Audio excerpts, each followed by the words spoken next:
C'est un des plus grands derbys que nous vous invitons aujourd'hui sur Caradisiac. Cette nouvelle génération de BMW série 3 vient de sortir et vous savez ce que cela veut dire. Que vaut-elle face à ses concurrentes historiques que sont l'Audi A4 et la Mercedes classée? Eh bien c'est ce qu'on vous dit tout de suite, ne bougez pas. C'est le nouvel épisode d'une rivalité vieille de plusieurs décennies dont l'objectif est de se coiffer de la couronne de la reine des berlines premium.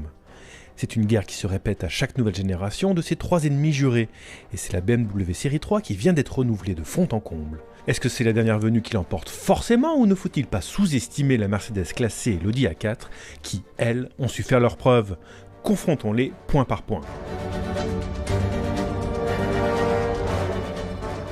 Cette Audi A4 a beau être la moins chère de ce comparatif, à 49 160 € en finition S-Line, il s'agit du modèle qui dispose de la plus grande dotation de série. Que ce soit pour la Mercedes ou la BMW qui démarre 1000 € plus cher, il faut les piocher généreusement dans le catalogue des options pour l'égaler.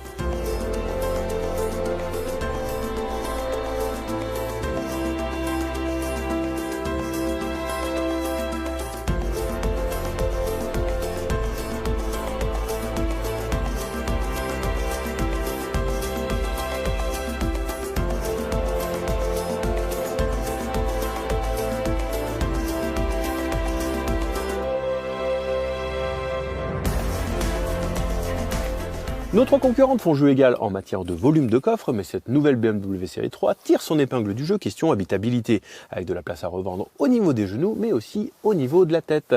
Et elle prend une seconde longueur d'avance question présentation, puisque son assemblage et son choix des matériaux est supérieur.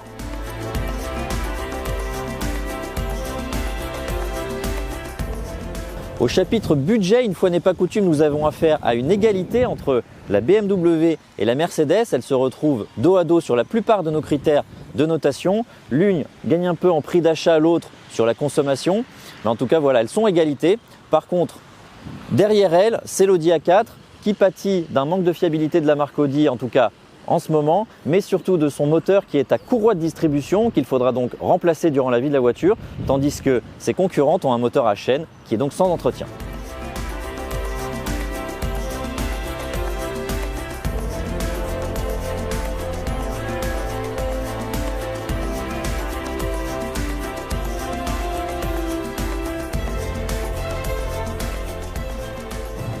Eh bien, au volant, figurez-vous qu'on a affaire à trois excellentes berlines familiales.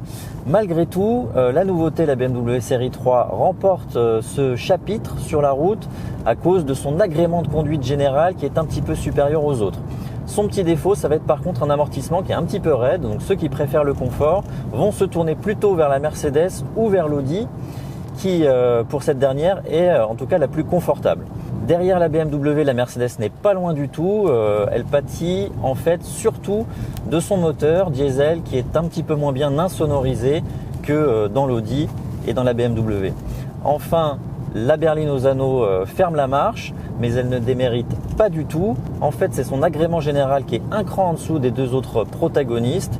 Sa boîte est un petit peu moins réactive, sa direction est un petit peu moins directe. En gros, son dynamisme est moins évident.